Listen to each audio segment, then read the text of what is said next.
Hey everybody, welcome back to Talk Evil to Me. I'm host Tim. And I'm your host Katie, and we are so excited that you are here. I believe that this one is going to end up being a two-part because there's a lot. There's a lot to take in. Remember, don't start with me.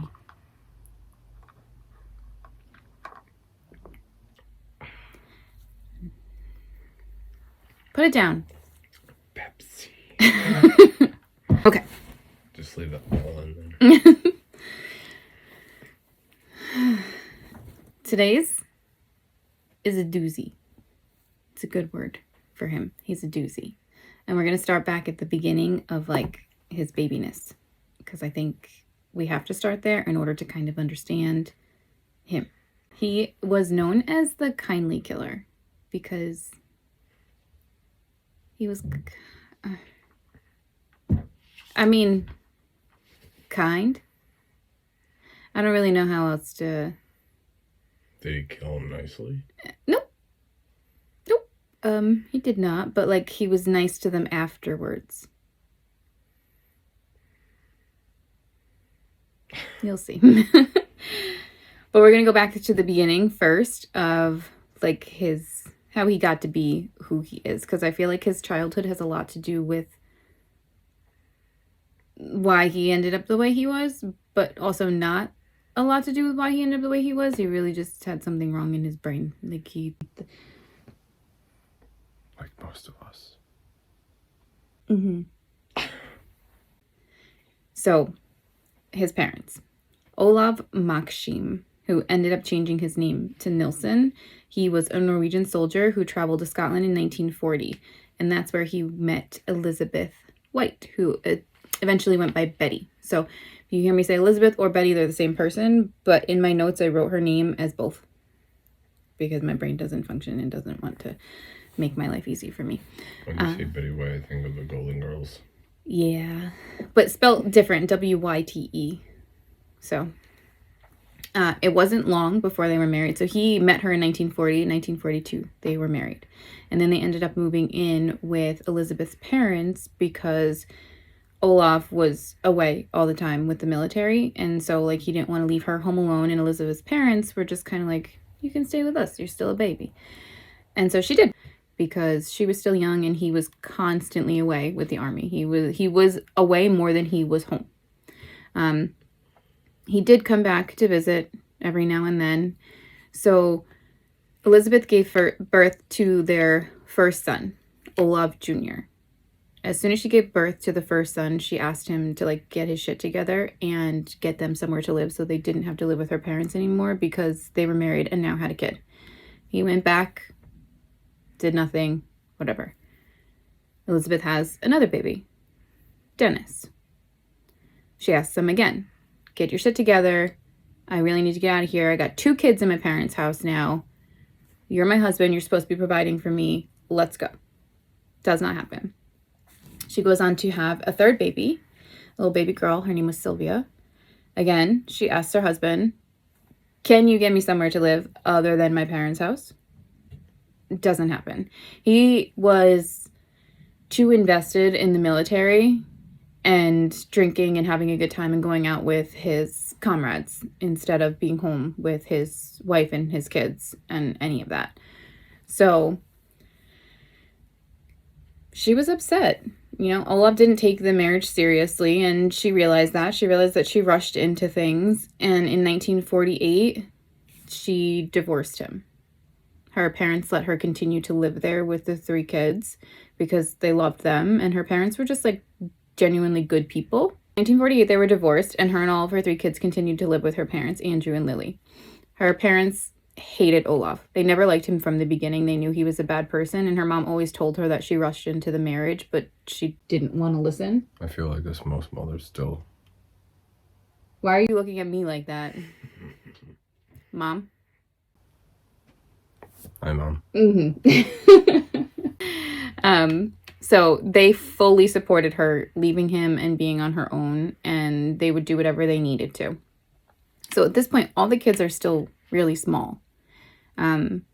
Dennis himself, I think, was 3 at this time. So he was a baby, And he started to really look up to his grandfather, Andrew, because that was the only male role model he had in his life at the time. And as a family, they would go on long walks in the countryside and down the shore. He remembers walking on his grandfather's shoulders all the time. Like they were just like two little peas in a pod. He did say that he thought of his grandfather as a hero and a protector. So he loved him. But also at the same time, he claimed that his grandfather molested him. Like later on, like when he was like confessing things of his life. This man makes up so many things that it's kind of hard to know what's fact or fiction. Like, I don't want to downplay anyone's sexual assault claims. Like, that's not what I'm doing. But I also feel like he's trying to look for pity from people into why he did what he did. To make it seem okay. Yeah. Because, like, you're going to say, like, your fondest memories are of walking down the beach with your grandfather and this and that, and he was your hero and your protector. And then, like, oh, no, he was all that. But, like, he sexually assaulted me, too. So, I don't know. I am not him. I was not there. I'm not one to tell him how his life actually went, but it just seems a little sketchy to me to like try to go with that. So Andrew was a fisherman and he spent plenty of his time out at sea. So he would go away for a few days. He would come home, go away for a few days and come home. Dennis would, wait for him to come home because that was his hero. October 31st, 1951, Andrew suffered from a massive heart attack while he was out at sea. So he never returned. So he returned. They brought him back, just not alive. So they returned his body to the family.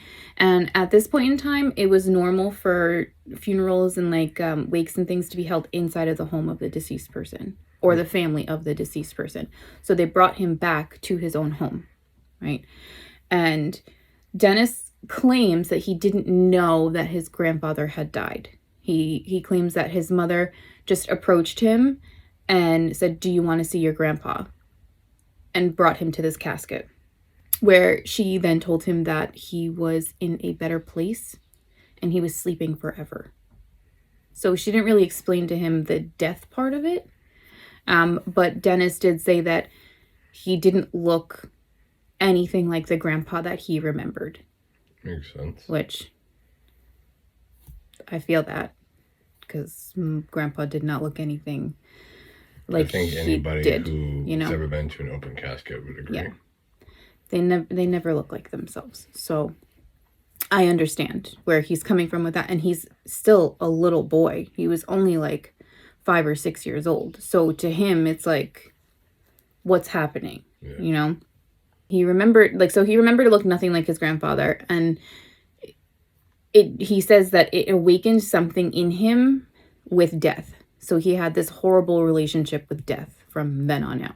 He just he couldn't understand the concept of it. And one of his biggest things was you can watch someone else's death, but you'll never get to see your own.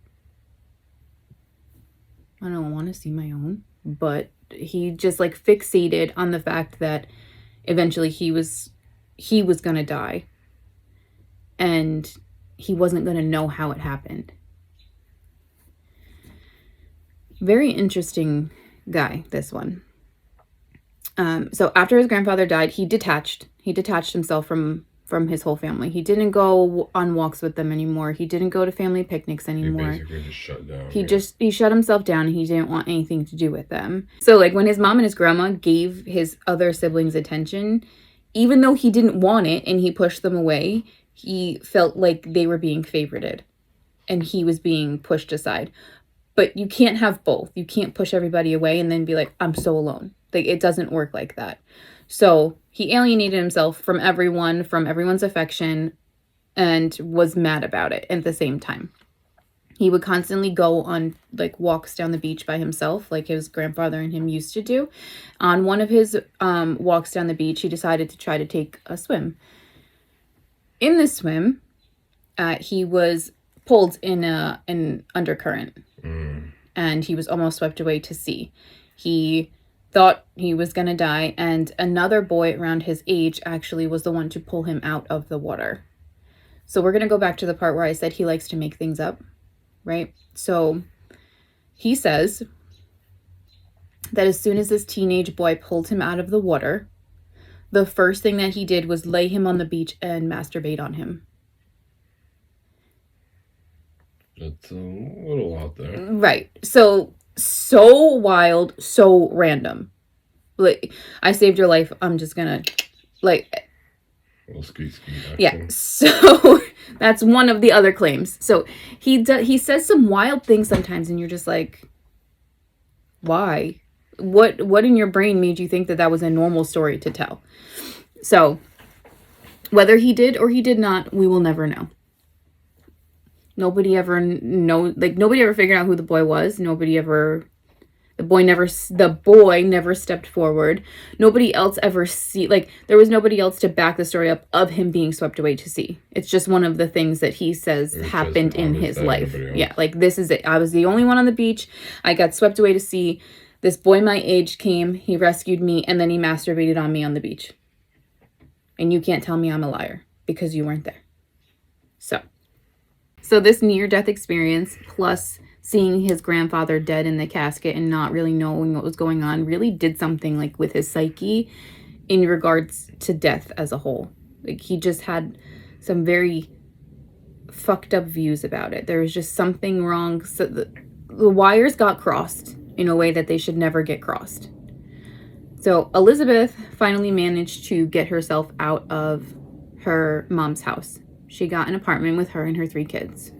A little while later, she met her second husband. His name was Andrew Scott. They married, and they went on to have 4 more kids. So this woman has a total of 7 now. Bless her. No, thank you. So she has 7 kids. Dennis doesn't really care for Andrew. He sees him as, like, this big, like,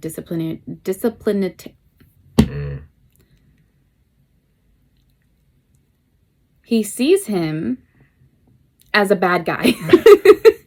He sees him as a disciplinarian. That's it. That's the word I'm looking for. He didn't really care for him, but he also never disrespected him.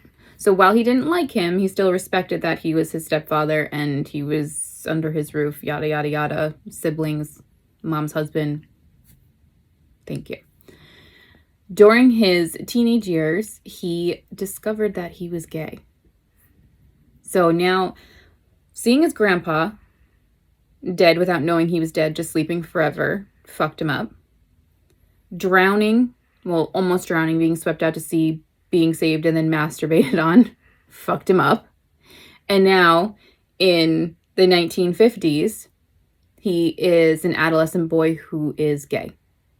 So, there's not a lot of good things going for this guy already, off the bat.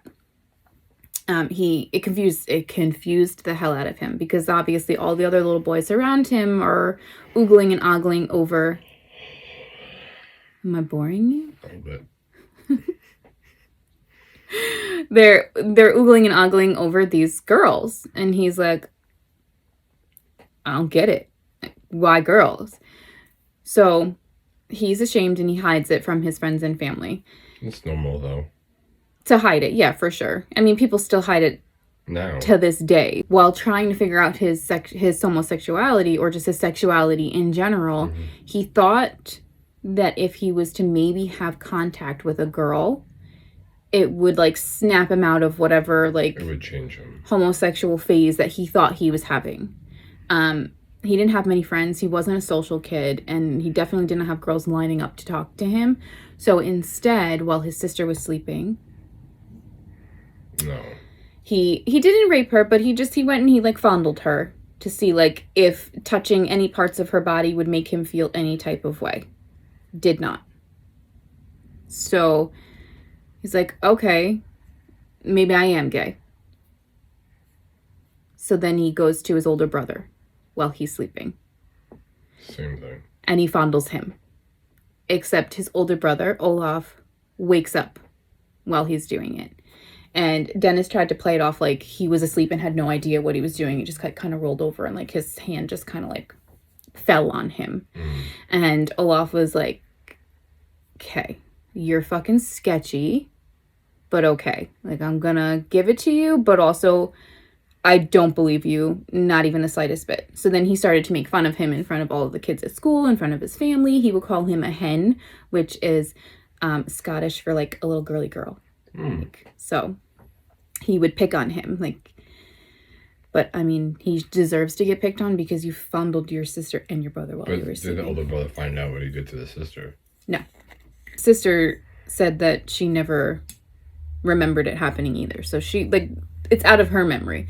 We only know it happened because he said it happened. When he turned 14, he joined the Army Cadet Force. He thought it would help him like get ready for a better life. So the Army Cadet Force is a voluntary youth program. It was put in place to inspire young potential soldiers. So they would kind of like pre-train them to be in the army, which is pretty interesting. Like we have like what's it called? Is it Votech? No. I don't know Votech, no. We have something though. I know that we do because I remember a couple of the kids in my class. ROTC. ROTC, yeah. What the fuck is Votech? I think Votech is just a part of BOCES. Oh. But yeah, ROTC. So basically it was like ROTC. There you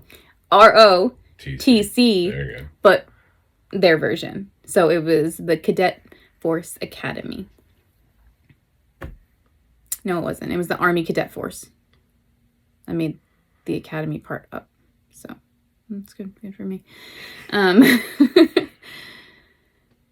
While he was in school, he was above average. Like, he was a smart guy. He hated anything. Okay, but this is hilarious because he joined the Army Cadet Force to be a soldier. In school, fucking hated gym. Hated anything physical. If it was physical, he's like, no, not interested. After graduating in 1961, he took a job at like a canning factory so he could figure out what he wanted to do with his life. It took him all of 3 weeks to decide he was actually going to enlist in the army as a chef. So he told his mom that he was going into the army, and she was like, okay, if that's what you want to do. So in September of 1961, he was officially enlisted and had a 9-year contract. Damn. And he would actually later go on to say that his years in the army were the best years of his life. So I feel like he's someone who needed like that structure, and because he did well in the army, like he did good. He was constantly moving stations and passing his exams and like moving from this to that. So he wasn't a cook the whole time. No, he was. Just like he moved to stations. He ended up cooking for the Queen at one point. He was good at what he was doing. So in the army, because of his hidden sexuality, he didn't shower with his fellow soldiers. He would wait until after they were gone or like out doing whatever and like shower on his own time by himself, which he also used as time to imagine his fellow soldiers so he could masturbate to the thought of them. Naturally, that's what you do in the army.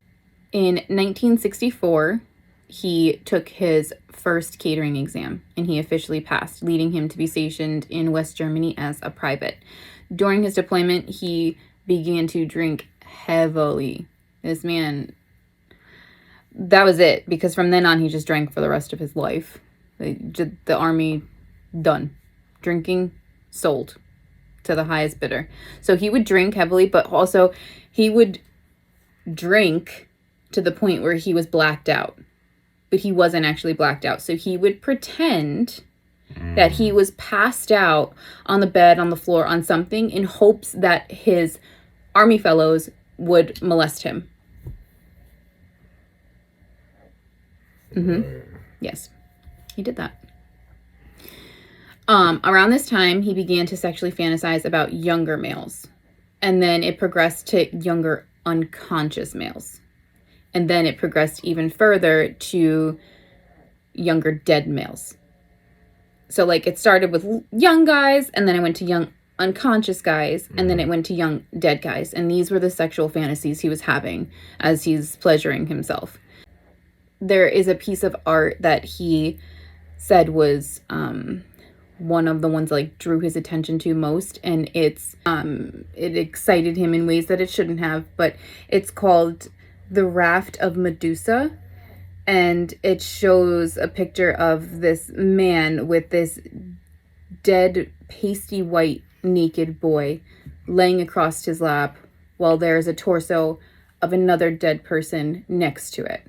And so, like, this photo was, well, it's a painting. This painting was just like pornography to him. Mm-hmm. So that just shows you how far his fantasies were progressing to something weird. Disturbing. Just disturbing, right? So after he never stops fantasizing about that. Just wants dead young slender men. In 1966, after 2 years at the station, he took another exam and he passed, which then sent him to serve as a cook for the British Army in Norway. In 1967, he was transferred again to the Eden colony to serve and work at the Mansoura prison. I might be butchering it, don't know, but it was a pretty, what do they call it when it's like really bad people? Maximum, like a maximum? Yeah, like it was a bad prison, and it was a bad area surrounding the prison. Right. Like quite a few of his fellow soldiers were killed by people just like ambushing the place. And he himself, at one point, he was going to take a taxi home, and the taxi driver kidnapped him, knocked him unconscious, and stuck him in the trunk of the car. Does this really happen? Is it one of his fantasies? It's like Again, we weren't there, we don't know, but we're just going off of what he says has happened in his life, right? So he says while he's in the trunk of the car, he regains consciousness, finds a tire iron, and grabs it because he knows that when this guy goes to get him out, he'll be able to fight him off. So taxi driver comes, opens the trunk, starts pulling him out. Dennis beats him with the tire iron unconscious and sticks him in the trunk of the car and like moves on with his life. Doesn't do anything else. He never claims that the taxi driver tried to do anything to him other than stick him in the trunk of the car, or that he did anything to the taxi driver. So sketchy. Yeah. So in this station, in the like where he's stationed at the prison, he had his own room. And so this is where things get a little bit weird in like his like sexual fantasy life. So he had his own room. So instead of having to like hide in the shower and masturbate now, he can do it in his room. And in his room, he realized that if he set up mirrors a certain way, he can watch himself. He can watch himself, but envision that he wasn't himself. Like he would set it up in a way that it looked like either he was pleasuring another man or another man was pleasuring him. And he would always like cut his head out of the frame so it didn't look like himself. Gotcha. Right? So all about the angles. All about the angles. And then he would also rub talcum powder all over himself to give him the look of a pale white dead body. So he had these mirrors set up, and then he would put talcum powder, and like he would put a little bit of blue tint on his lips so it looks like he had no oxygen, like a dead body. So he would make it look like he was dead and then do his thing. So whatever he had to do, okay? People have weird things. As long as you keep it to yourself and keep it indoors, do whatever you got to do, you know? You got that. You got autoerotic asphyxiation, people who just like to choke themselves. Like, there's so many things, and I'm not shaming anybody for anything, but like, just keep it there, you know? Just keep it where it's got to be and don't involve anybody else. So then he moved stations every few months for the next couple years. And like I said, one of those stations was with the Queen. It was very brief, though. He was only there for a couple months, but like he was constantly going from the next to the next to the next. In 1969, he had his first sexual encounter with a female. It was a prostitute that he had paid to have sex with to see what it was all about, you know, since his sister wasn't around. And it's fucked up, but she found it funny. So he had paid this prostitute to have sex with her. And then after the ordeal, he would say that it was one of the most depressing things that he ever did. Which makes sense, because if you truly are gay and you're forcing yourself to have sex with a female just to try to like appease what people think is like the norm, like it's going to be depressing for you. It's not, you're not going to enjoy yourself. It's not going to be what you want. So like he's trying to break out of this homosexual thing because it's so frowned upon in the time, but clearly it just is who he is. Like, he just really needs to stop fighting it. In October of 1972, he ended his military career of 11 years. Wow. 11 years. 11. Yeah. So he went past his contract. He stayed in for 11 years. After he left, he decided he wanted to join the Metropolitan Police. So he moved to London. And then in April of 1973, he finished his police training. He arrested a couple people. He didn't do anything crazy, but he did miss the army. He missed it a lot. He wasn't really sure exactly what part of it he was missing, but like there was just something. His comrades. Probably, like the camaraderie is like completely different in the army than it is in the police force. So he began to drink even more. Remember when I said he was a drinker? Never stopped drinking. So he would drink heavily at night, and he would just go hop around different like secret gay bars and see if he could talk to somebody. They were underground back then, weren't they? I'm not really sure if they were underground. So, like, a lot of the stuff that I was researching said that it was so wild. It was illegal to be gay. You would actually get arrested for being a homosexual. Yeah. I've actually heard of that. Yeah. Wild.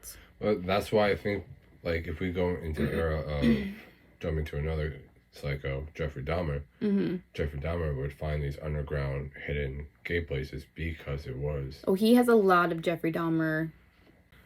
He's the UK version of Jeffrey Dahmer, and Jeffrey Dahmer is the American version of him. They're very similar in a lot of like their mentalities and everything, and like.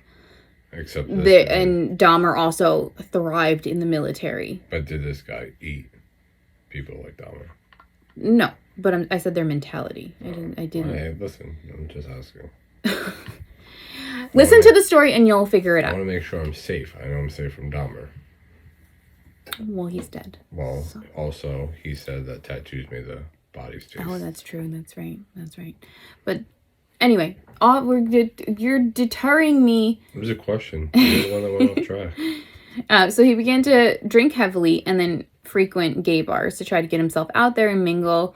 He would sometimes engage in like casual sexual relationships, but nothing that really stuck. He was still struggling with the fact that he was a homosexual, though. Like, I don't think he was ever really going to come to terms with it. It just wasn't in his brain to be okay. He said that the encounters were like, they were just draining him and didn't make him happy. He really wanted a long-lasting relationship, but couldn't grip the fact that he was homosexual. So, like, you can't want a relationship, but also not be okay with who you are, because you're not going to get that relationship that you're looking for. While he was on the police force, it didn't last very long. He came to the conclusion, not that him being homophobic of himself was the problem, that his job was the problem. So naturally, he was like, I gotta get out of here. Around the same time that he realized that he needed to leave the police force, his birth dad, Olaf, who he hadn't really talked to for some time, passed away. And he had left £1,000 to him, Sylvia, and Olaf Jr., which £1,000 then is equivalent to £11,000 now. So it was a decent chunk of money for him. So he had the ability to step away from the police force and figure out what he wanted to do. So he has his money, he leaves the police force, and for the next few months, he worked as a security guard to just kind of like figure out where he wanted to go. Real quick though, going back just a little bit, you told me about how he was interested in dead people, dead boys. Surprised he didn't get a job or try to get a job at like a morgue. Yeah. I also feel like he liked being like in control of things. Like hence the army, the police, the security guard. Yeah. Like he liked having that sense of power. So you can't already go to the dead people because you have no power over them. But I'm just saying, if he fantasized about doing things and having sex with the dead people, you would think that he would want to make it where he could find them easily, easier. I hope you keep that face. So in May of 1974, he found work as a civil servant in Denmark, where he helped unskilled people find jobs. Yeah. So he was in charge of getting people hired for things. As he became a civil servant in Denmark, like, he really just jumped into it. He took a liking to it. He really enjoyed it, I guess. And his coworkers would say, like, he was always there. He was always doing overtime. He was thrived. like, yeah. So he was just living his best life. And in November of 1975, he came across 20-year-old David Kalchen. He was being threatened outside of a bar by two other men. So Dennis stepped in and he was like, hey, back off, right? Brought David back to his apartment where they talked, they drank, they got to know each other, and they decided that they would platonically live together. Now, I don't think Dennis fully understood it was platonic. David said that he made that obvious from the beginning, but I don't think from Dennis's standpoint that he thought the same thing. So he had taken what he got from his father's inheritance and put it towards this apartment. So they went out, his flat, because we're in London. It's not an apartment. It's a flat. Towards his flat. So they took it and they went looking and they came across the address, 195 Melrose Ave. This is where they ended up. And Dennis talked to the landlord and worked it out with the landlord so they could have exclusive access to the backyard. So no other tenants were allowed to use it because they were on the bottom floor flat. So they had their flat and they had the backyard. Nobody else was allowed to touch it. So they lived together for a while. At some point, Dennis started to get annoyed. So David was the housekeeper. Mm-hmm. He made it homey. He decorated it. He did whatever. He cooked the food. He was almost like the wife in a relationship, right? But also claimed that he wasn't in a relationship. And then at some point, Dennis got frustrated with his lack of motivation to find a job and help towards their living situation. So they would constantly get in fights over this, and they would just bicker back and forth about it. And at one point, it was enough. And Dennis told him that he needed to move out.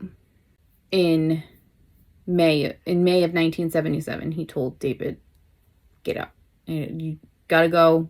You're not doing anything for my life other than having me support you. So, you gotta go figure it out on your own. So David left. Over the next year or so, he did attempt to form another long-term relationship because, like I said, Dennis thought it was a relationship. David did not. So obviously you're going to have arguments in that right off the bat because one of you thinks that you're in a committed relationship with the other and the other thinks that you're just roommates. So he was trying. He went out, he was doing his thing. He was trying to find somebody to have a long-term relationship with. And it didn't really work for him. And during this, he also continued to drink heavily. He would come home from work, he would drink himself into a stupor and listen to opera music. Keeping it classy. In 1979, he was promoted to executive officer, and he was transferred to a job center just a few towns over. And this is where it all starts. This is where all of the shit starts to go down, and he just becomes the monster that is known as the Kindly Killer in 1979, right?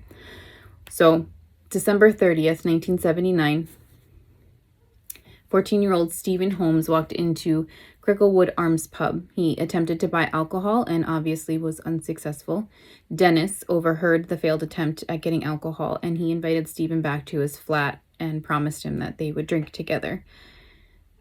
Stephen obviously was excited that somebody was offering him the alcohol that he was trying so hard to get, and so he happily followed him back. Now, he was 14. Dennis claims to say that he thought he was 17. Not that it makes it so much better, No. But he didn't think he was a 14-year-old. Again, not that it makes it so much better, but so he invites him back to the flat. They both are drinking heavily and they fall asleep. Dennis wakes up first and Stephen is asleep beside him. And after taking some time to caress and fondle his sleeping body, he decided that Stephen was going to stay with him into the new year, whether he wanted to or not. And so Dennis grabbed one of his neckties and straddled him and strangled him until he was unconscious. Once he was unconscious, he went to the kitchen and he lined up his kitchen chairs and he filled a bucket of water and he took Stephen's unconscious self and he laid him on the kitchen chairs to the point where his head was hanging off, and he got on top of him and he held his head down into the bucket until he died. He said that it took him a few minutes to get the bubbles to stop. So this poor little baby, he's 14 years old. He just wanted to go to the bar and have a drink, and he ended up in this man's apartment, and he ended up being strangled and then drowned in a bucket. This could be a good lesson. Drinking's not worth it.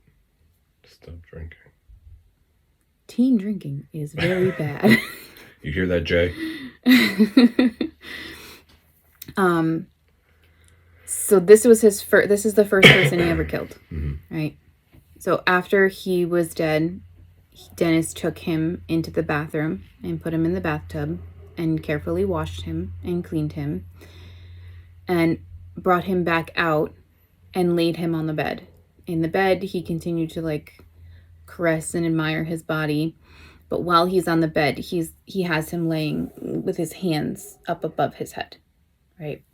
And I don't know if you know how dead bodies work, but eventually rigor mortis is going to set in. It's going to happen. So he laid with him in the bed long enough for that to happen. And so that kind of fumbled his next plan, because his plan was to take him and nicely put him in the floorboards. Like, he had this little hatch in his floor. So he had planned to take him and put him underneath the floorboards. But again, so he took this poor boy and he stood him in the corner. He took this dead body and stood it in the corner with its arms straight up and just went to bed. So that way the next morning when the rigor mortis was done, he could put him under the floorboards. Okay, so the next morning, rigor mortis was done, so he put him underneath the floorboards. He kept him under the floorboards for 8 months. And every now and then, he would open it and either just look at him to see how he looked, or take him out, give him a bath. To keep the smell away. Right? Nope. He just wanted to get the dirt off of him and sit him in the chair and watch TV with him. Now to go back real quick, he lived on the first floor of a flat, apartment, right? His father's lived. So after all this time, no one complained about smells or nothing. So for 8 months, he did this. And he took him out, and he had dinner with him. And he took him out, and he watched TV with him. And he just took him out and admired him. Sometimes he would take him out and masturbate on him. Fine. This is what he did with this boy's dead body for 8 months. After 8 months, he was too decomposed for him to do anything else with. So he appreciate him. Yeah. So he had a bonfire in the garden that only he had access to and burned his remains. He would throw used car tires on it to mask the smell of burning flesh, so it just smelled like burning rubber. Kind of smart. Still messed up. Get me wrong, but it's smart. So on December 30th of 1979, he murdered him. On August 14th of 1980, he burned him. That's a long time. A very long time. On October 11th, 1979, Dennis was at St. Martin's Pub where he met Andrew Ho. He was a student from Hong Kong, and after talking to Dennis for a while, Dennis had invited Andrew back to his place with promise of sex because Andrew was homosexual. So he followed him. When they were in the flat, Dennis attempted to strangle Ho, but he managed to get away and report it to the police, which the police then questioned Dennis, and Dennis was like, I thought we were doing like this BDSM thing, and I thought he was into it. So, and again, it was frowned upon. So the police were just like, whatever, you go that way, you go that way, we're done with this. So Andrew Ho got away with his life. December 3rd, 1979. 23-year-old Kenneth Octon was in England visiting relatives and touring the area. He had stopped to have a few drinks at the Princess Louise pub where he met Dennis. After learning Kenneth wasn't local and he was touring the area, Dennis offered to show him a few of the landmarks, and Kenneth happily accepted that. He was like, yeah, someone's going to show me around. Fantastic. That's what I'm here for. So they went on this tour, and then they went back to Dennis's house where they were drinking and eating and having a good time. And Dennis doesn't really remember much of that night, but he knows that at some point he had let Kenneth use his headphones to listen to some music. And while Kenneth was using these headphones to listen to the music, he came behind him and strangled him with the wire from the headphones. After he was dead and he had stopped moving, Dennis then went on to untangle the wire from his neck so that he could listen to the music himself. He didn't do anything with him right away. He actually went to the store the next day and bought himself a Polaroid camera. Because now he was like, well, I want to take pictures of these guys. So he bought himself a Polaroid camera, came home, bathed Kenneth, put him on the bed, and posed him in these very provocative positions and took pictures of him that way so that he could have them.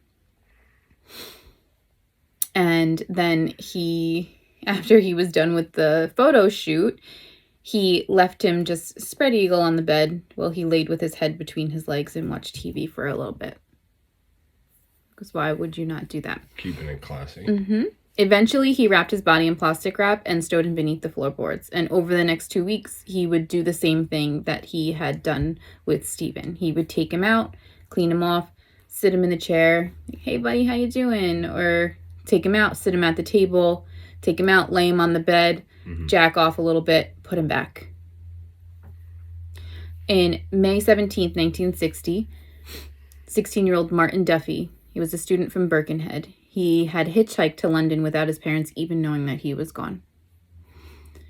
He had no money for anywhere to sleep, so he had slept at the Euston railway station for a few days. And Dennis, who coincidentally was on a work trip and ended up coming home via the railway station, saw him there and invited him back to his place with promise of food and a bed to sleep in.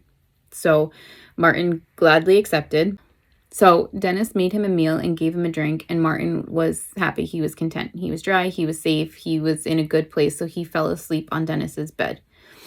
Dennis, standing there looking at the sleeping boy, he made a ligature, and he put it around Martin's neck as he slept, and simultaneously sat on his chest while he tightened it until Martin lost consciousness.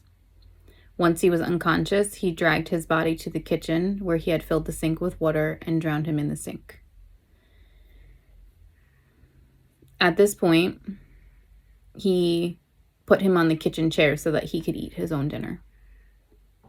So he had somebody to eat with him. Instead of sitting there and eating with him while he was eating dinner, he murdered him and then sat him at the kitchen table to have dinner with him. At one point, he was moved to the bed where Dennis would caress and fondle him and masturbate on him. And so for 2 days, he moved him around his flat. He didn't go directly in the floor. No. He kept him up top for about 2 days before he started to bloat. And then he was like, okay, you gotta go. And in his own words, he sent him directly under the floorboards. On August 20th of 1980, 26-year-old William Sutherland was visiting a pub in Piccadilly Circus where he met Dennis. William often worked as a male prostitute and accompanied Dennis back to his flat.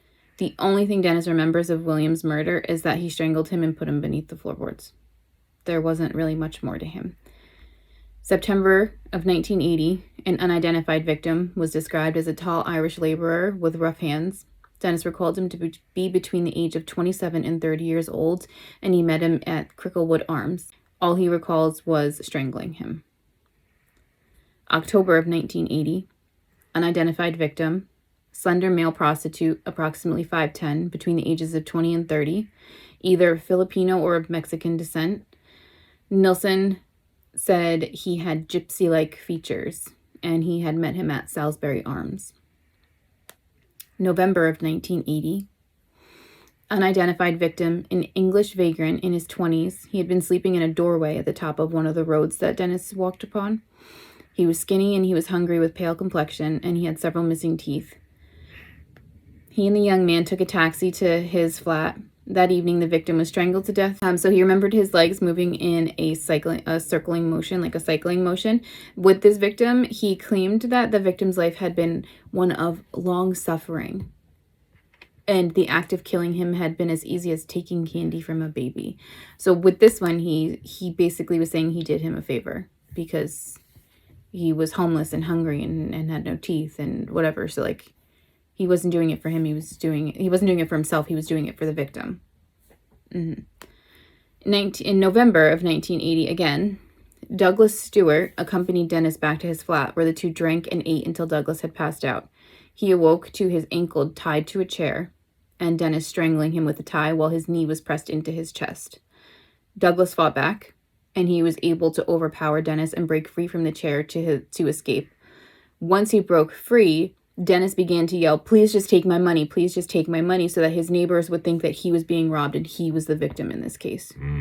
Douglas reported to the police, and the police questioned both men, but didn't investigate it any further because both of them had such conflicting stories. So Dennis was saying he was being robbed, and this man is saying he was trying to kill me, and neither of them were corroborating. So the police were like, both of you just don't talk to me. And they just let it go. So this is the second time one of his victims has gone to the police and was like, "Hey, this motherfucker did some sketchy shit. You should probably look at him." And they're like, "No, this isn't matching up. Bye." Second time. December 1980, an unidentified victim described as a long-haired hippie, aged between 25 and 30, that he met in the West End after the pubs closed for the night. The victim's body was retained beneath the floorboards of the flat until Nilsen removed him and cut him up into 3 pieces and then put him back. So by the end of 1980, Dennis had acquired quite a few corpses underneath his floorboards and all at different stages of decomposition. Some of them had already been dismembered and some of them had not. But all of the bodies were attracting incense and odors, and he would try to spray it with deodorants and insecticides and stuff to try to like get on top of it. Obviously not going to do much. So in December of 1980, after he killed the last victim, he dug up the rest of all of them, dismembered them, and again had a bonfire in the backyard with tires in it to burn all of those victims from the very first one, from after the first one that he already burned. So I think it was a total of like 6 or 7 bodies that he had in this bonfire. He said that it took 3 days to burn them. Your neighbors aren't like, "Why the fuck's this man got a bonfire going for 3 days straight?" He called out of work too. But my thing is, unless you discuss a little further down, what do you do with the bones? Because bones don't burn. So after 3 days in the fire, it was mainly ashes, and he would rake through the ashes, and whatever bone fragments were still left, he would smash them with the rake. So even though they're not technically gonna burn like they would if they're being cremated because it doesn't get hot enough, they burn enough to the point where they're brittle. You can just smash them into tiny little bits and pieces. He had said at one point he remembered finding a skull and taking joy in smashing it into pieces. So it's raining. Yeah, I told you it's gonna rain. January 4th, 1981. With empty floorboards, Dennis was ready to start again, right?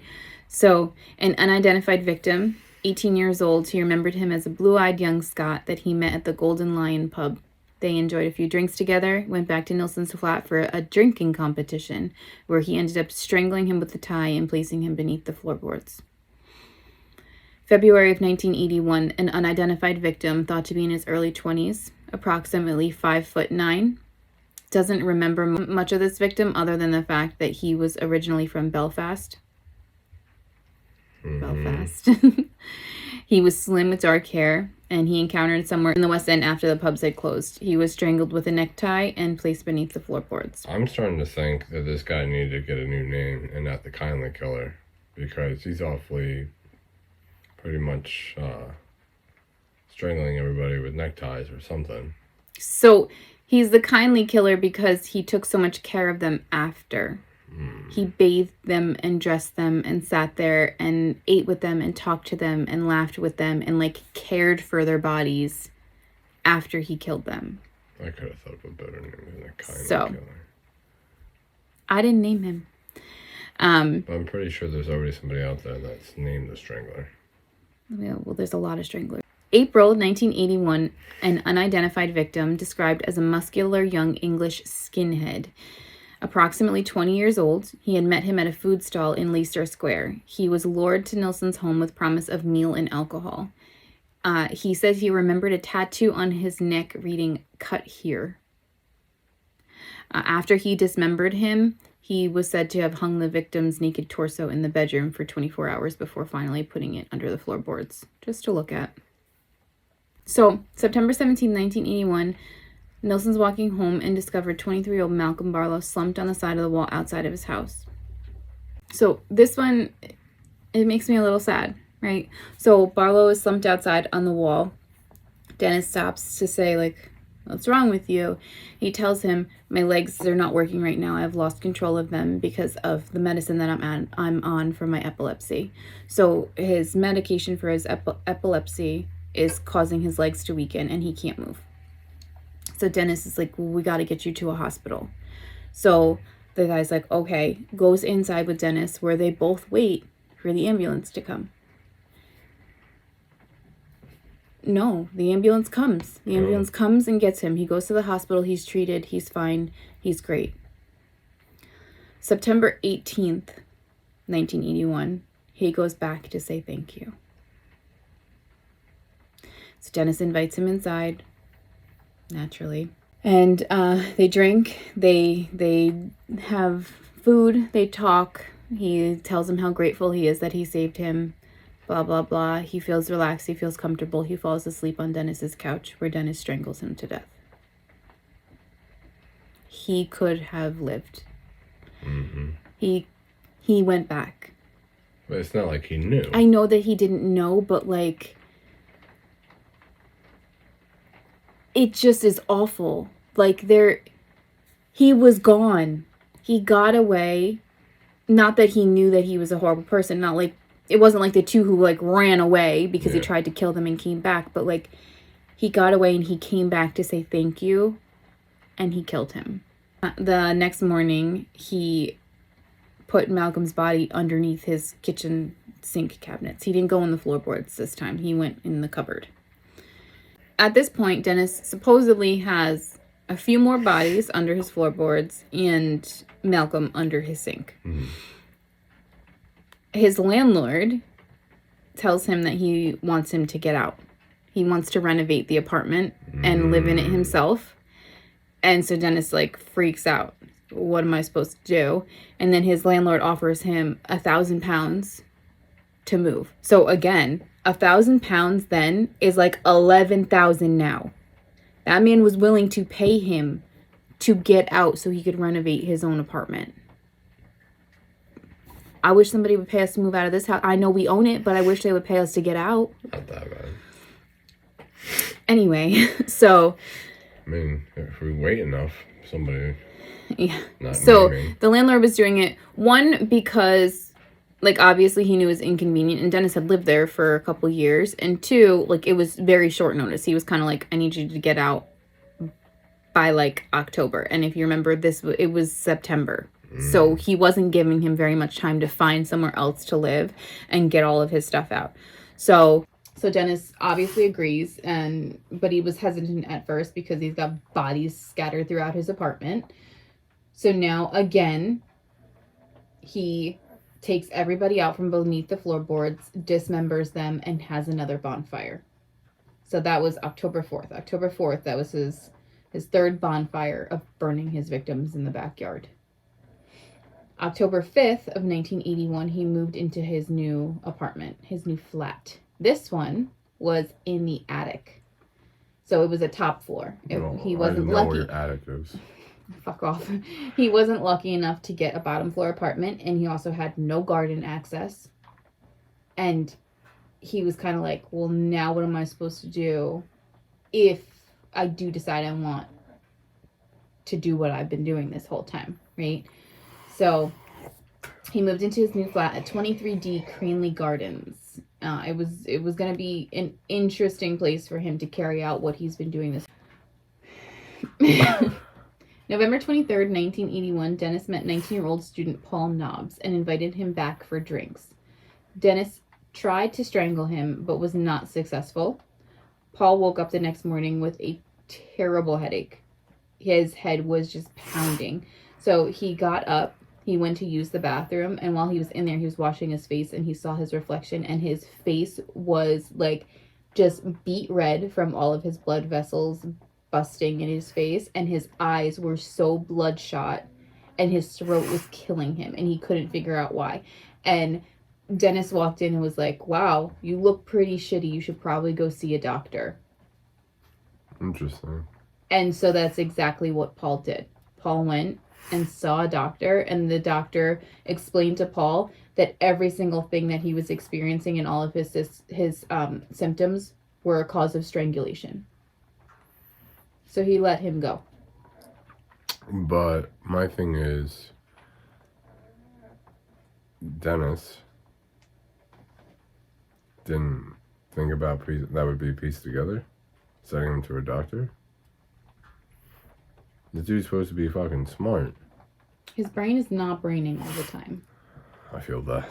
So, Paul didn't press any charges. He didn't do anything because, again, being gay in this time is frowned upon. So most of the people who got away, because he had claimed to attempt to kill at least 7 to 8 men.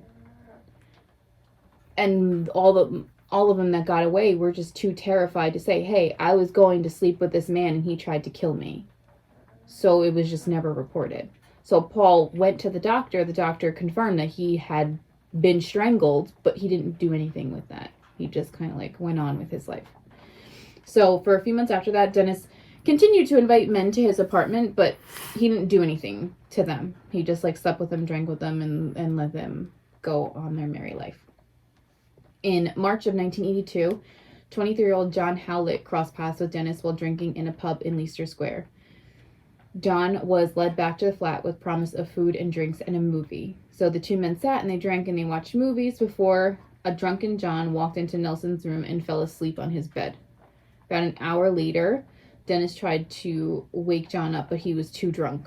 So that's when he decided he was going to kill him. So he made himself a glass of rum and just stared at him. And he's like, okay, I'm going to do it. Dennis attempted to strangle John, who viciously fought back. John actually ended up strangling Dennis while he was strangling him. He was like, you're not fucking getting me today, sir. Absolutely not. I know I'm drunk, but I'm not dead drunk. But in the end, Dennis won the fight. He managed to knock John unconscious again and brought him to the bathtub to drown him. It took him, he tried 4 different times over a course of 15 minutes to strangle this man. And every single time it did not work out in his favor, so he ended up just drowning him in the bathtub. But Dennis had called out of work for that whole week because he had John's handprints on his neck from trying to strangle him. So he fought back. It didn't work out for him, but he really tried. And he got him. He maimed him. In May of 1982, 21-year-old Carl Stoddard was drinking at the Black Cap pub. So Dennis started up a conversation with him, and he went on to explain to him that he was just getting out of a failed relationship and he was really sad and he was really depressed.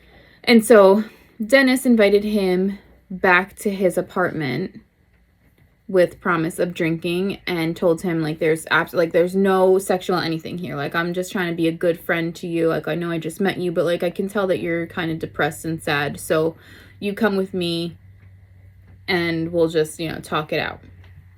At the flat, they continued to drink more, and Carl fell asleep on top of a sleeping bag. Like it was unzipped, so it was just like an open sleeping bag. And Carl remembered waking up to Dennis trying to strangle him on said sleeping bag. And Dennis had tried to say that Carl got himself stuck in the zipper and he was actually saving him, that he wasn't strangling him. He had strangled himself on the zipper of the sleeping bag, and Dennis was like a hero. He was saving him from that. Zipper. He ended up passing out, and then Dennis tried to drown him. So he woke up to Dennis on top of him, trying to strangle him. And he was like, no, your zipper, bud, I got it. Unconscious. He's like, okay, let's stop strangling. Let's drown him. So he goes on to drown him, and Carl did not give up. He was fighting until the end.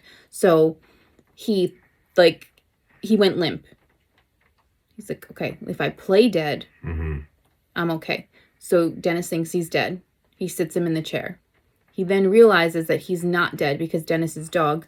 His name is Bleep. I love all dog people, but I don't love him. Okay? I love that name, though. Bleep. Bleep. I know. So the dog starts licking Carl's face. And Dennis is like, he's alive. This motherfucker's alive. So he started like compressing his chest and everything to bring him back fully to life.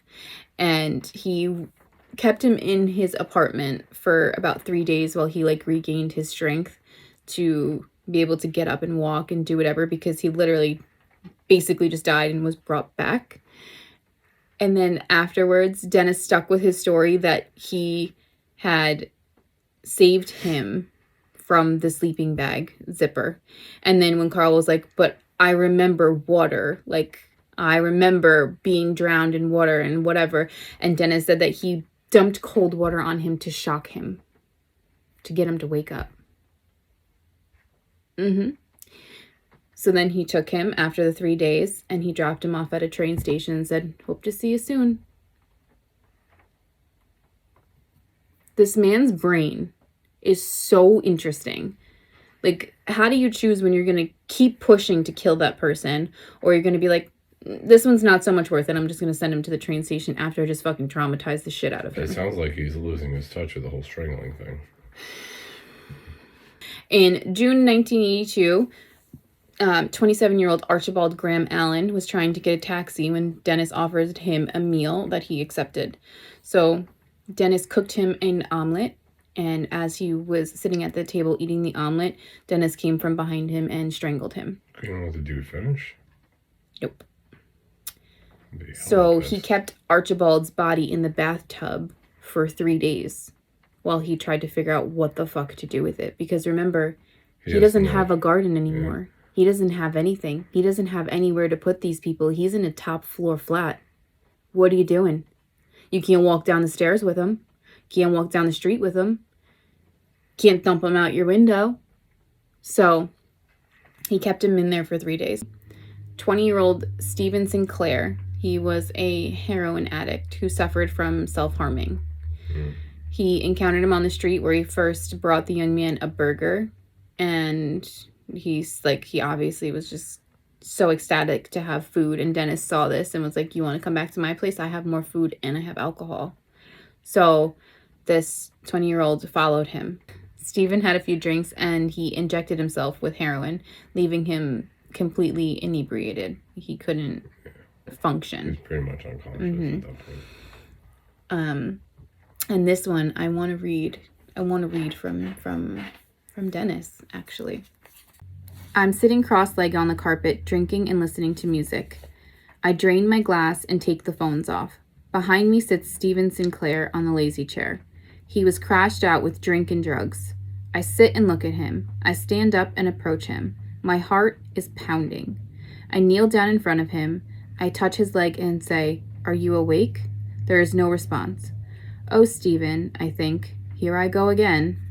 I get up and go slowly and casually through the kitchen. I take some thick string from the drawer and put it on the stainless steel draining board. Not long enough, I think. I go to the cupboard in the front room and search inside. On the floor, therein, I find an old tie. I cut a bit off and throw the rest away. I go back into the kitchen and make up the ligature. I look in the back room and Stephen has not stirred. Bleep comes in and I speak to her and scratch her head. "Leave me just now, Bleep. Get your head down. Everything's all right." I was relaxed. I never contemplated morality. This was something which I had to do. I knotted the string because I heard somewhere that was what the Thuggee did in India for a quicker kill. I don't know what the Thuggee is. I walked back into the room. I draped the ligature over one of his knees and poured myself another drink. My heart was pounding very fast. I sat on the edge of the bed and looked at Stephen. I thought to myself, all that potential, all that beauty, and all that pain that is his life. I have to stop him. It will soon be over. I did not feel bad. I did not feel evil. I walked over to him. I removed the scarf. I picked up one of his wrists and let it go. His limp arm flopped back onto his lap. I opened one of his eyes and there was no reflex. He was deeply unconscious. I took the ligature and put it around his neck.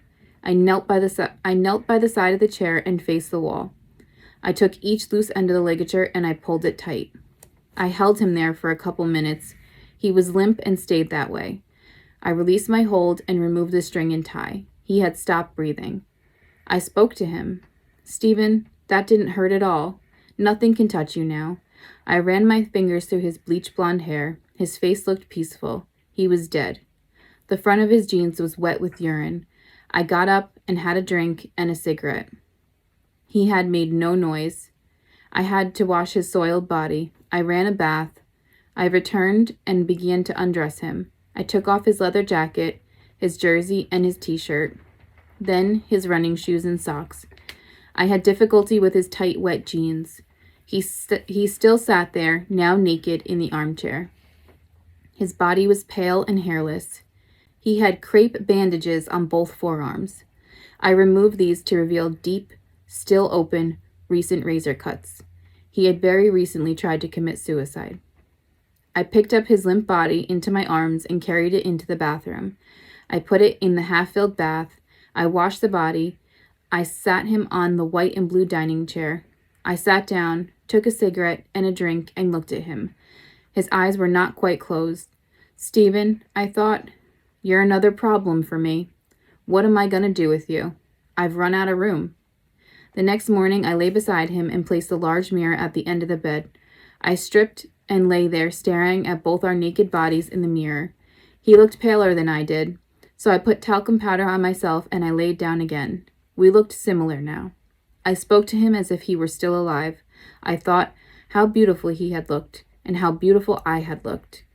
He just looked fabulous. I just stared at both of us in the mirror. Soon I felt tired. I got between the sheets. "Good night, Stephen," I said, switched off the bedside light, and went to sleep. So he thought of himself as a savior this time, it sounded like.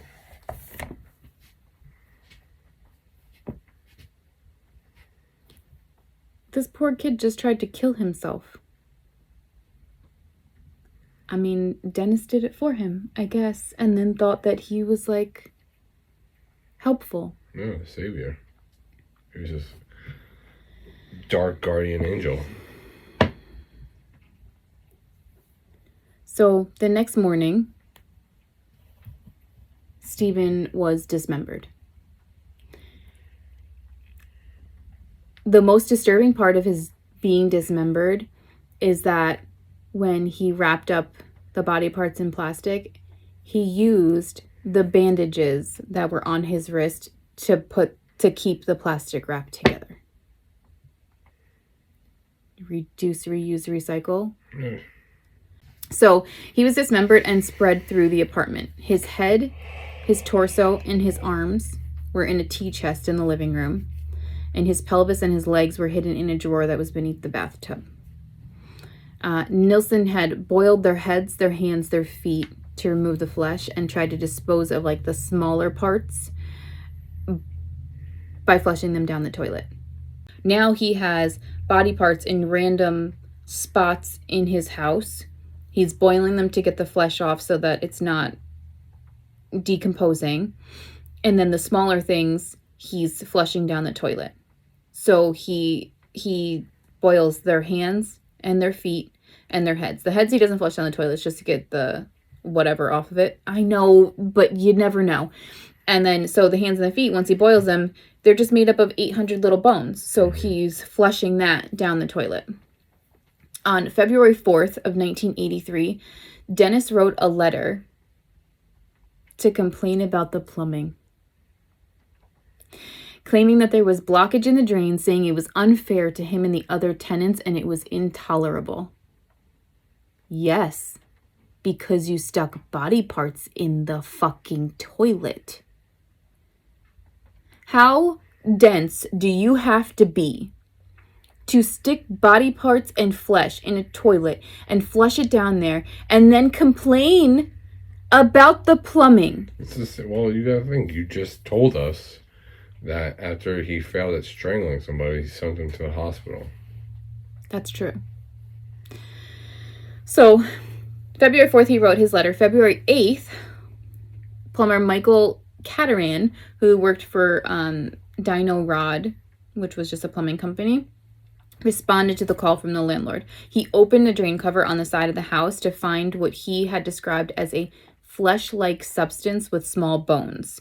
He immediately called his supervisor, and he told him that he was pretty sure that it was human flesh. And his supervisor was like, well, it's pretty dark outside right now. We can't be like for sure that that's what it is. So just let the tenants know that we'll be back first thing in the morning and we're going to figure it out. So he gathers the tenants together, Dennis and the others, and he's like, hey guys, listen, this is what's going on. I think that I found this. We're going to come back in the morning and look at it. So when he says that he thinks that he found human flesh in there, Dennis's dumbass looks and says, it looks to me like someone's been flushing their Kentucky Fried Chicken. You're a moron.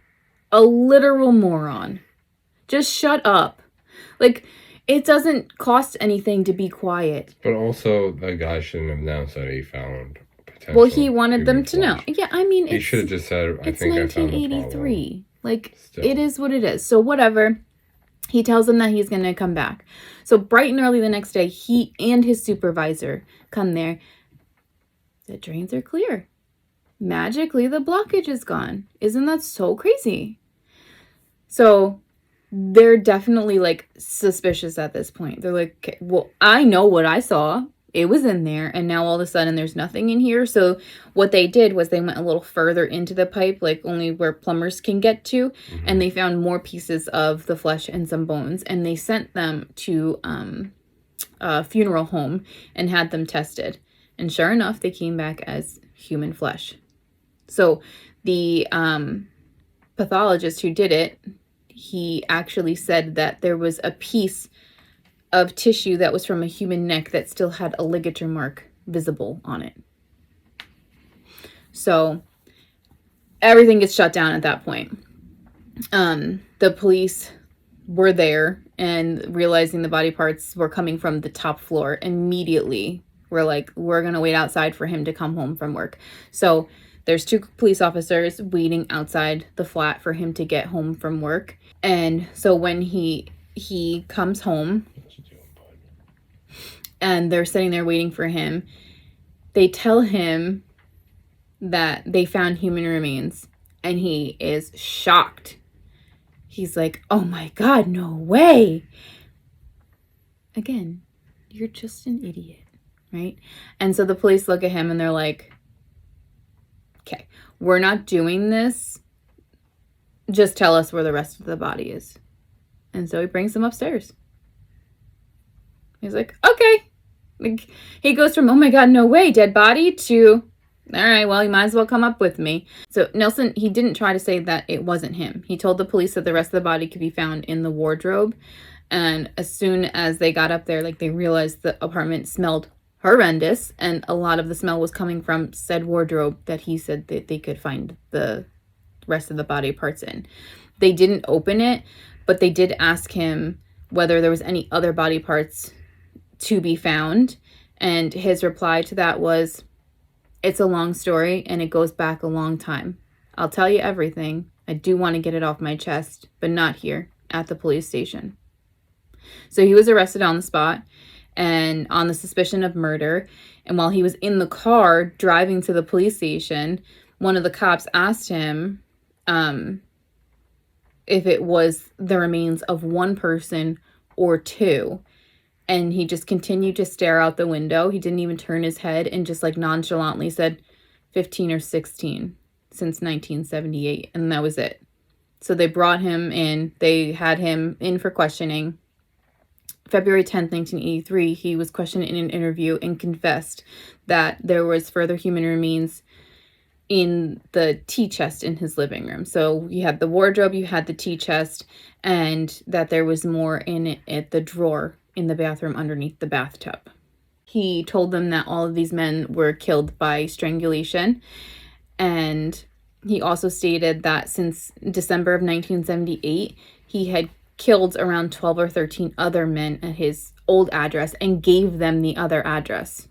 He also admitted to unsuccessfully attempting to kill at least 7 or 8 other people who escaped or had been on the brink of death, but he revived them and allowed them to leave, which we know he did that a couple of times. So searching the home, they revealed in the chest was the lower section of a torso with 2 legs in a bag. In the bathroom drawer was a skull, a section of a torso, and different bones that had already been boiled, so the flesh wasn't on them anymore. And in the wardrobe was a dissected torso, different organs all mixed in a bag together, 2 human heads, one that had been boiled so there was no more flesh on it, and one that was like partially boiled.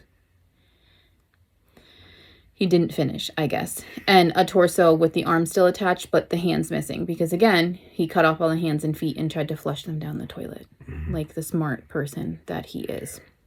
So under English law at the time, they were only allowed to hold him for 48 hours unless they actually charged him with a murder, regardless of the fact that he had dead bodies in his apartment. So they had to identify one of these victims, and they were actually able to get a fingerprint for Stephen Sinclair. And then they charged him on February 11th at 5:40. They officially charged him with Stephen Sinclair's murder so they could further investigate the rest of the murders. So over the next few days, they interviewed him 16 different times for over 30 hours altogether. During his interview, he explained that like he truly didn't know why he killed anybody. He was like, "I don't know why I do it. I just do it. I don't understand either. So like maybe you can tell me. Maybe you can look into this and tell me why I'm doing what I'm doing, because I have no fucking clue." Once he killed them, he would ritualistically bathe them, shave off any chest hair or anything that they had because he liked a nice clean chest. He liked the young boy look. So they had to be hairless. And he would use makeup to cover up any blemishes or anything or any ligature marks that he left on their necks so that they didn't look so beat up. He was very, very adamant that he never had sex with a dead body. He admitted to masturbating onto them or next to them or in the area of them, but he was like, I 100% never had sexual intercourse with a dead body. But what he did admit to doing, which I learned a new word, it's intercrural sex, which is the act of having the man having sex with your thighs. So he would put the legs together and have sex with their thigh, but never actually penetrate a body. New word. Yeah, I got I had to look it up. I'm like, what even is that? And I learned today, and you learned today. You're gonna learn today. He claimed that he didn't have, like, one of the main reasons that he did not have sex with the bodies is that they were too perfect and too beautiful for the pathetic ritual of just commonplace sex. So he didn't want to do that to them. They were works of art. So how dare he? But he could jerk off onto their stomach, I guess, because that's not. Nice little Clarks. That's just it. So he told them he would talk to them for hours, enjoy meals with them, or just listen to music and relax beside them. He said that he was often emotional looking at the true beauty of their bodies, bringing himself to tears on how beautiful they were. Not that you killed them. He had zero remorse for killing any of these people at any point in his life. He was never, ever remorseful. Not even a little bit. He was just like, they were beautiful. What do you want from me? All the victims' personal effects were destroyed and thrown away in an effort to contain their identities as soon as he had killed them. So he bathed them, whatever, but threw away all of their personal effects because he didn't want anything linking them back to him.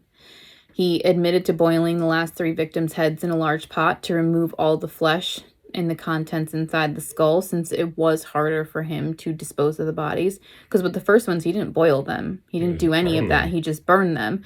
And he also had access to the to the floorboards to underneath to hide them. So here he didn't even have that. He couldn't do what he did in the other one. He did admit, though, in the previous apartment, when he had to dig up the bodies and dismember them, he was not able to do that unless he was ridiculously intoxicated. He said he even threw up a couple times while doing it because the smell, the maggots, the decomposing flesh, it was just too much for him, and he had to be heavily drunk to get through that part of it. Makes sense, honestly. But fun little ritual he had prior to dissecting the bodies. Once he had dug them up and put them in his kitchen, he would kneel down beside them and masturbate one last time as a goodbye. Because that's exactly what they needed, was for him to say goodbye before chopping them up into bits and burning them on a bonfire. At least he stayed being a gentleman. Yeah. The kindly killer. Yeah. When he was asked if he had any remorse, his response was, quote, "I wish I could stop, but I couldn't. I had no other thrill or happiness," end quote. So he did say that it wasn't the killing them that made him happy. It was the act of death itself. So like I said earlier, he had this weird obsession with just death. Yeah, like death was like a beautiful thing to him, and it was just like he was overly obsessed with the fact that he would never be able to experience his own death, and if he did, he would only be able to experience it one time. While in doing this, he can experience death over and over and over again. So that was one of the main reasons that kept him doing it, was this weird fascination with experiencing death. But you're still not experiencing it. Like you're taking someone else's life. That's not you experiencing death. I don't know. It's weird in my brain. And on October 24th in 1983, his trial began, and he tried to plead not guilty. He tried to plead not guilty by diminished responsibility, which is basically saying that he wasn't mentally capable of carrying out the functions. Like, he knows what he did was wrong, but like his brain wasn't working well enough, so it wasn't his fault. So he was saying it was just crazy, basically. Not crazy, but like that his mental cognition wasn't good enough to stop him from doing it. Like, to say it was bad. I would call that crazy still, in my opinion, my thought. So The prosecutors argued that he was perfectly sane, like sane enough to know what he was doing, and the defense argued that he was incapable of forming the intention to kill. So the people who were on his side, which again, I don't think anyone should ever defend a serial killer. You should not get a defense. That's it. If you have the straight up fucking evidence, you should just be able to present what he fucking did to the jury and have them figure out what to do with him. They should not be able to be like, well, I did it because when I was little, my grandpa died and I didn't like it. Like, that's not... I see where you're coming No. from. I know there are certain instances where people are genuinely fucked up. And, like, it leads them to do crazy things. I understand that. But then, like, when you have people like this who murdered 16 people and dismembered them and burned them and kept him in floorboards, like, there shouldn't even be an option to be like, maybe he wasn't okay. I don't care. I don't care if he wasn't okay. Like, it doesn't matter. 3 survivors testified against him during the trial: Douglas Stewart, Paul Nobbs, and Carl Stoddard. They all recanted everything that happened to them while they were in his apartment, which we already talked about. Mm-hmm. And at the same time, Dennis and his defense were claiming he wasn't sane enough to make the decisions, and that it wasn't him doing it, and like he let them get away because he knew, like, he came to his senses eventually. He's like, wait a minute, I shouldn't be doing this, so I let them go. No. So Dennis actually was giving the prosecutors most of what they had in order to prosecute him. Like, it wasn't intentional. He's just a fucking idiot.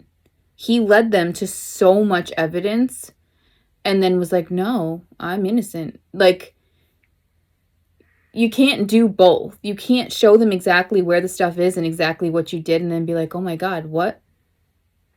How does that work in any way, shape, or form? So... that's a special kind of crazy. Like, he even led them to evidence that completely contradicted the stories that he was telling. So he would say, like, this is how these events happened. You can find blah, blah, blah here. And then they'd find the evidence and be like, wait a minute, that's not adding up. So what do you mean? Mm-hmm. So he would send them on this hunt to find evidence to contradict himself. Fucking idiot. The defense brought in 2 psychiatrists who helped back the claim that he was crazy and he didn't have the brain function to do whatever it was that he was doing. So the defense brought in 2 separate psychiatrists to back their claim, and they both claimed that he had a type of narcissistic or personality disorder and schizoid tendencies, and that's why he was the way that he was. And the prosecutors were like, bull fucking shit. This man was in the army for 11 years. He fucking thrived. He had the same job for however long. He knows exactly what he's doing. He's very capable of putting things together in his brain. Mm-hmm. And said that he was just a manipulative person. He had no schizoid tendencies. He was just manipulative, and he used that to get these boys and men back to his apartment where he murdered them. That was it. There was no deeper cause than the fact that he was a manipulative shit person. On November 3rd of 1983, he was sentenced to life in prison with a minimum of 25 years. So if you think of that, they're basically saying, hey, as long as you serve 25 years, like, we could talk about it. We can maybe let you out. Mm-hmm. He didn't even try to appeal it, though. He was like, okay, you said I'm guilty, whatever. In December of 1983, he tried to assert himself on another inmate in a sexual way, and the inmate was like, absolutely fucking not, bro. We are not having this. The inmate's name was Albert Moffat. He slashed Dennis's face and chest with a razor blade, causing him to get 89 stitches. Damn. So if you look at a picture of Dennis before he went into prison, and then after, he has this gnarly fucking scar that goes all the way up here.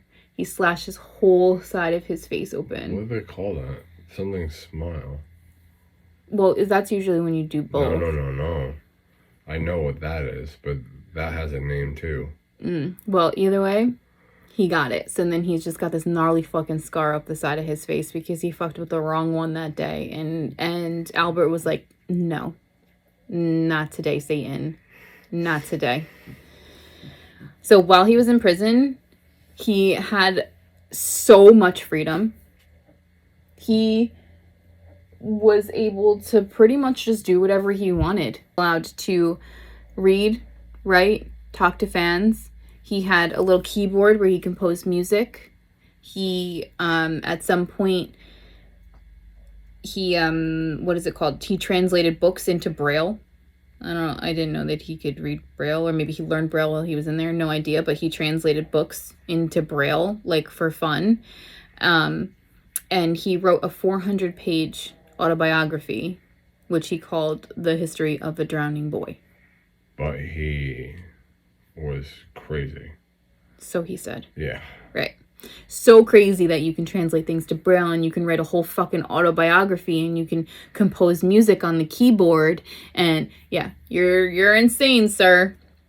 But he also was like an annoying prisoner. He would constantly like the plumbing, right? He's the one who sent in the complaint. So he would send in random complaints for the prison saying that his prisoner rights were not being like held up.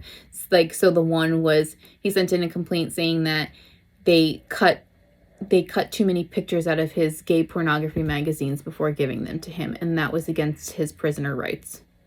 Sir, what? No. Like, nobody cares about your fucking gay porn, okay? You're lucky you're even gay. He was treated far too well, in my opinion, in the prison. You should not have been allowed to make fucking music. You should not have been allowed to... You should have only had an hour of sunlight every day. You sound like one of those, the movies we watch when the prisoners have these, like, fancy, cells. If you see pictures of him, like, in jail, he's literally chilling in a chair with his feet up, kicked back, fucking relaxed, just living his life. Like, without a care in the world. And he was in prison for 35 years. He served 35 years in prison, and on May 10th of 2018, he was 72 years old. They found him hunched over, like in agonizing pain.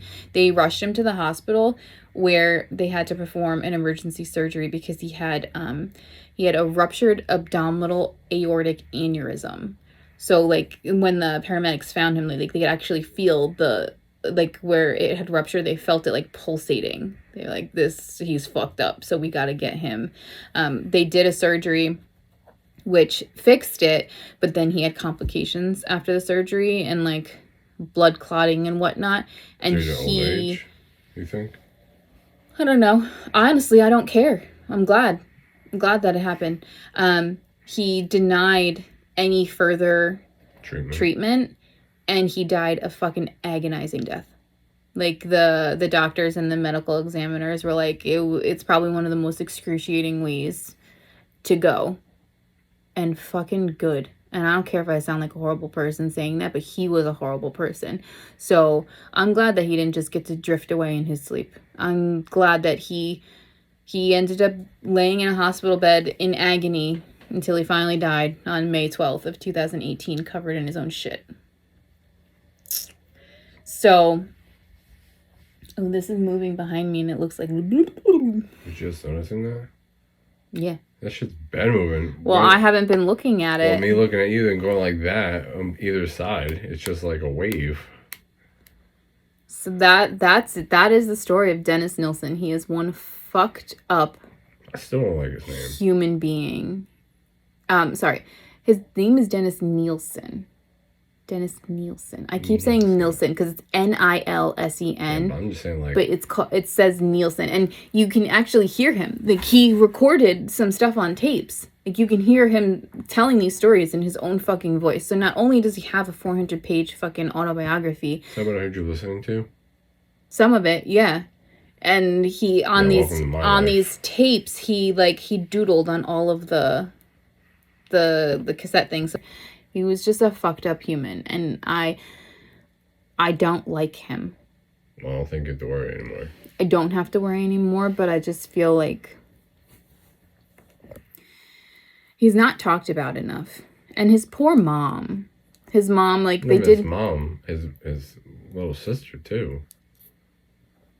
His siblings stopped talking to him, but it's like, his mom, they end up doing interviews with her, and they're like, I don't expect you guys to understand, but he's still my son. I still love him. I feel like he was a good boy, and I'm not sure what happened or where he went wrong, but, like, he's still my son, and I still love him. I feel like if I went crazy and killed people, my mom would probably still say. Your mom would 100% just be like, that's my boy. But, like, not because you killed people, just because you are who you are, and she's just in your corner no matter what. I gotta talk to her. We gotta sit down. We gotta have a chat because if you start killing people and hiding them under floorboards, your mom can't support that. How do you feel about him? It's not the worst I've heard. It's not. I mean, look who I'm married to. Out of all the stories you told me, the thing that pisses me off and I can't let go is his ridiculous name. I don't like... Dennis Nilsen? No, Kindly Killer. Oh. It's in the back of my head bothering me. Whoever named him that, it's horrible. He's the Kindly Killer and the Moleswell Hill Murderer. I'm not sure if that makes it any better. No. But so he has his book. Yeah, I'm giving him love right now.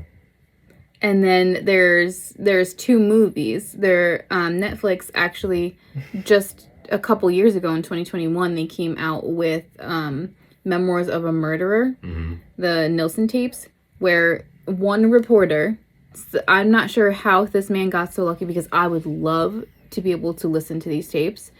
One reporter was given access to all 700 hours of his tapes and every handwritten part of his autobiography to go through and make this like special on him.